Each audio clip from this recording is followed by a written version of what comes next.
Hello guys, स्वागत है आप सभी का आपके हमारे YouTube channel Rajendra top study पर। तो आइएगा, पिछली वीडियो में हम कार्बोहाइड्रेट टॉपिक को कंप्लीट पढ़ चुके हैं। इस वीडियो में हम पढ़ने वाले हैं प्रोटीन और वसा के बारे में। ठीक है भाई, प्रोटीन और वसा को हम इस वीडियो में कंप्लीट पढ़ेंगे।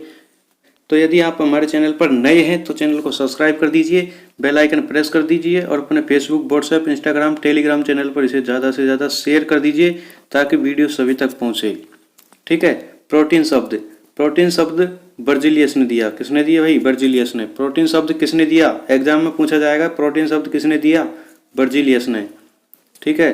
प्रोटीन की इकाई क्या होती है? एमिनो अम्ल। प्रोटीन की इकाई क्या होती है? एमिनो अम्ल। एमिनो अम्ल में एक क्षारीय एमिनो समूह तथा एक अम्लीय कार्बोक्सिल समूह होता है। किसमें? एमिनो अम्ल में। ठीक है। एमिनो अम्ल पेप्टाइड बंध बनाकर प्रोटीन का निर्माण करते हैं। एमिनो अम्ल कौन सा बंध बनाते हैं भाई? पेप्टाइड बंध। कौन सा बंध? पेप्टाइड बंध।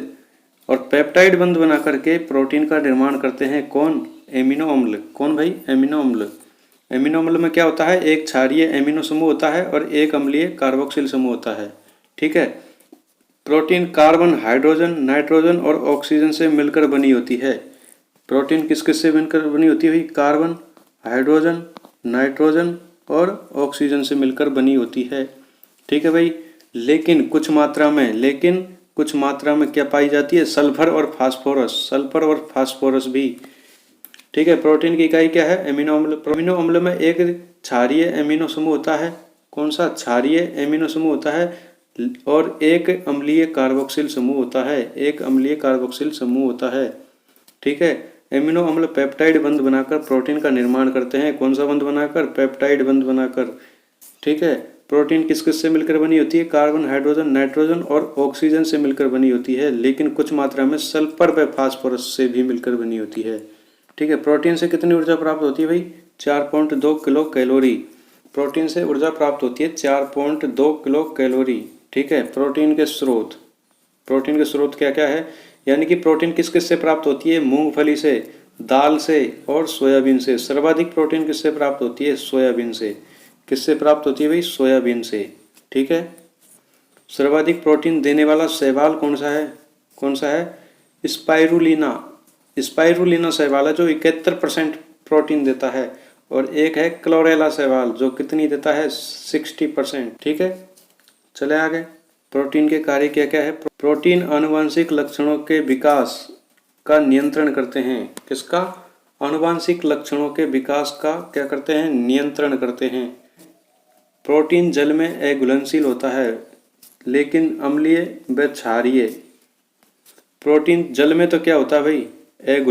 जल में अघुलनशील होता है लेकिन अम्लीय व क्षारीय घोल में क्या होता है? घुलनशील। प्रोटीन शरीर की वृद्धि तथा मरम्मत करने में सहायक होता है। प्रोटीन शरीर की वृद्धि तथा मरम्मत करने में क्या होता है? सहायक होता है। प्रोटीन की संरचनात्मक व क्रियात्मक इकाई किसे कहते हैं? एमिनो अम्ल। Very very important question. Protein की संरचनात्मक व क्रियात्मक इकाई को क्या बोला जाता है? एमिनो अम्ल। ठीक है मेरे दोस्त। प्रोटीन के निर्माण में 20 प्रकार के एमिनो अम्ल भाग लेते हैं। कितने प्रकार के भाई? 20 प्रकार के। वेरी वेरी इंपॉर्टेंट क्वेश्चन है ये भी कि प्रोटीन के निर्माण में कितने प्रकार के एमिनो अम्ल भाग लेते हैं? 20 प्रकार के। रेलवे में तो बार बार पूछा जाता है ये क्वेश्चन। शरीर में सर्वाधिक मात्रा में पाया जाने वाला कार्बनिक पदार्थ क्या है? प्रोटीन। क्या है मेरे भैया? प्रोटीन उत्तकों के निर्माण में भी सहायक होता है। प्रोटीन किसके निर्माण में सहायक होता है भाई? उत्तकों के निर्माण में। किसके? उत्तकों के। दूध पिलाने वाली माँ को 70 ग्राम प्रोटीन चाहिए। कितनी ग्राम भाई? 70 ग्राम। 70 ग्राम तो चाहिए। प्रोटीन जल एल्कोहल में अविलय होता है। प्रोटीन जल व एल्कोहल में अविलय होता है। ठीक है। अब पढ़ते हैं प्रोटीन की कमी से होने वाले रोग। प्रोटीन की कमी से 2 रोग होता है क्वाशियरकोर। एक तो होता है क्वाशियरकोर और एक होता है मेरास्मस यानी सूखा रोग। ठीक है।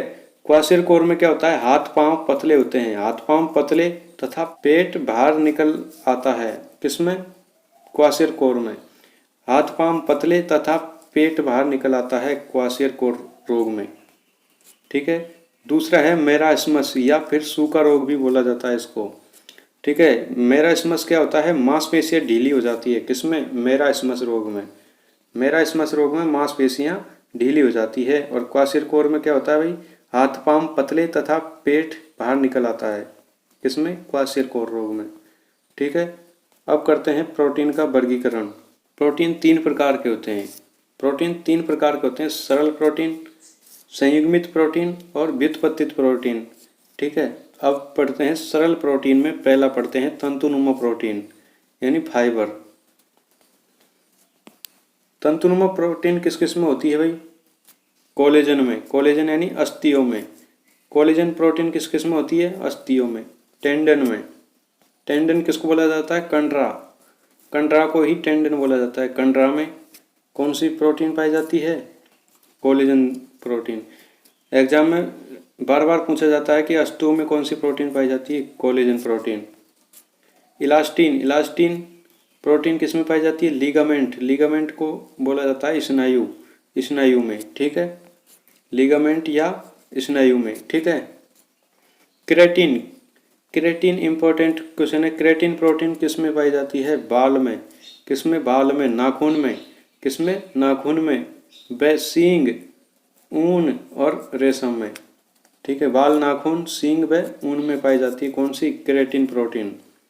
ठीक है भाई, पहली पढ़ी हमने तंतुनुमा प्रोटीन सरल प्रोटीन के अंदर, और दूसरी पढ़ेंगे गोलिकामय प्रोटीन। गोलिकामय प्रोटीन में कौन कौन सी आती है, मायोसिन यानी मांसपेशियों में। मायोसिन प्रोटीन किस में पाई जाती है, मांसपेशियों में। रूबिस्को किस में पाई जाती है, पादपों में।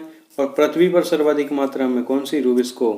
ठीक है, एल्ब्यूमिन, एल्ब्यूमिन प्रोटीन किस में पाई जाती है, ब्लड में, मिल्क में और एग में। ब्लड, मिल्क, एग में कौन सी प्रोटीन पाई जाती है, एल्ब्यूमिन। ठीक है भैया, ग्लोबिन प्रोटीन, ग्लोबिन प्रोटीन किस में पाई जाती है, हीमोग्लोबिन में। किस में पाई जाती है, हीमोग्लोबिन में। ग्लोबिन प्रोटीन हीमोग्लोबिन में पाई जाती है। मांसपेशी में मायोसिन, रूबिस्को पादपों में और पृथ्वी पर सर्वाधिक मात्रा में। एल्ब्यूमिन ब्लड, मिल्क और एग में। ग्लोबिन प्रोटीन हीमोग्लोबिन में पाई जाती है। ठीक है भाई, ग्लूटामिन्स प्रोटीन किस में पाई जाती है, गेहूं में। किस में, गेहूं में। प्रोलेमिन्स किस में पाई जाती है, दालों में। ग्लूटामिन्स प्रोटीन गेहूं में, प्रोलेमिन्स दाल में। ये सभी भाई इंपॉर्टेंट है, एग्जाम में बार बार पूछी जाती है भाई। एग्जाम में इस तरह से पूछी जाती है कि दालों में कौन सी प्रोटीन पाई जाती है, कौन सी, प्रोलेमिन्स। अब पढ़ते हैं संयुग्मित प्रोटीन। पहला पढ़ा था हमने सरल प्रोटीन, और सरल में पढ़ा था तंतुनुमा प्रोटीन और गोलिकामय प्रोटीन। अब पढ़ते हैं, इसमें एक का प्रोटीन वाला भाग तथा एक अप्रोटीन वाला भाग होता है। इसमें एक प्रोटीन वाला भाग तथा एक अप्रोटीन वाला भाग होता है। ठीक है, जैसे हीमोग्लोबिन, हीमोग्लोबिन, हीमोग्लोबिन में Fe2+ कितना होता है, 5%।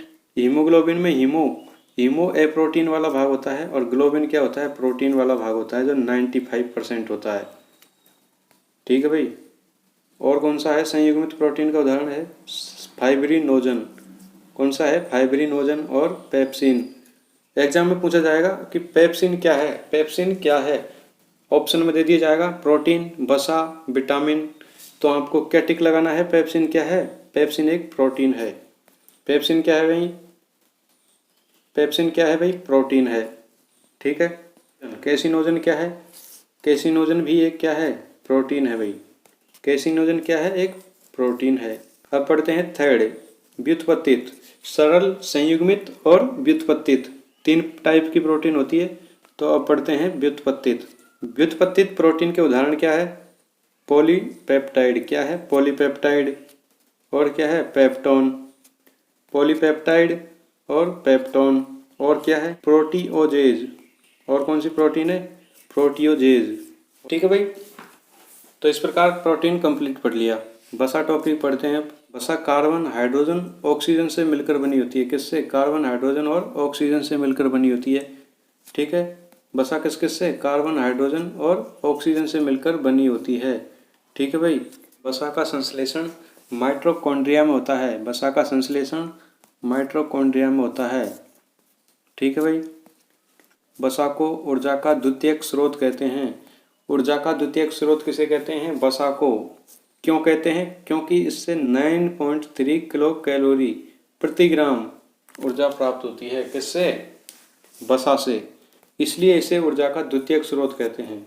ठीक है, वसा के स्रोत क्या है? अंडे की जर्दी, तेलीय बीज, मछली का तेल और घी। अंडे की जर्दी, तेलीय बीज, मछली का तेल और घी किसका स्रोत है? वसा का। ठीक है, वसा जल में अविलय होती है, वसा जल में अविलय होती है, परंतु बेंजीन, पेट्रोलियम और क्लोरोफॉर्म में विलय होती है। वसा जल में तो अविलय होती है भाई, और बेंजीन, पेट्रोलियम और क्लोरोफॉर्म में विलय होती है। कौन? वसा। ठीक है भाई, चले आगे। वसा के कार्य। वसा शरीर को चोटों से बचाती है और भोजन को स्वादिष्ट बनाती है। कौन? वसा। वसा बसीय अम्ल प्लस ग्लिसरॉल से बनी होती है। किससे? बसीय अम्ल प्लस ग्लिसरॉल से। वनस्पति तेल का निकिल उत्प्रेरक की उपस्थिति में हाइड्रोजनीकरण करने से वनस्पति घी प्राप्त होता है। इंपॉर्टेंट क्वेश्चन है भाई, बार बार पूछा जाता है। वनस्पति तेल का निकिल उत्प्रेरक की उपस्थिति में हाइड्रोजनीकरण करने से वनस्पति घी प्राप्त होता है। क्या प्राप्त होता है? वनस्पति घी। किससे? हाइड्रोजनीकरण करने से। किसका? वनस्पति तेल का। किसका? वनस्पति तेल का। किसकी उपस्थिति में? निकिल उत्प्रेरक की उपस्थिति में। किसकी उपस्थिति में? निकिल उत्प्रेरक की उपस्थिति में। ठीक है भैया। प्रति ग्राम में सर्वाधिक ऊर्जा वसा से प्राप्त होती है। प्रति ग्राम में सर्वाधिक ऊर्जा किससे प्राप्त होती है? वसा से। कितनी? 9.3 किलो कैलोरी प्रति ग्राम। कितनी? 9.3 किलो कैलोरी प्रति ग्राम। ठीक है भाई। वसा की कमी से त्वचा सूखी हो जाती है। वसा की कमी से त्वचा सूखी हो जाती है। ठीक है, शरीर का वजन कम होने लगता है। शरीर का वजन कम होने लगता है। वसा एडिपोज ऊतक में इकट्ठी होती है। इंपॉर्टेंट क्वेश्चन है कि वसा कहाँ इकट्ठी होती है? एडिपोज ऊतक में। किसमें? एडिपोज ऊतक में। ठीक है, वसा दो प्रकार की होती है। कौन कौन सी? वास्तविक वसा, एक संयुक्त वसा। ठीक है, वास्तविक वसा यह जीवों में यकृत तथा अस्थि मज्जा में संचित होती है। यह जीवों में यकृत तथा अस्थि मज्जा में संचित होती है। कौन सी? वास्तविक वसा। संयुक्त वसा यह दो प्रकार की होती है।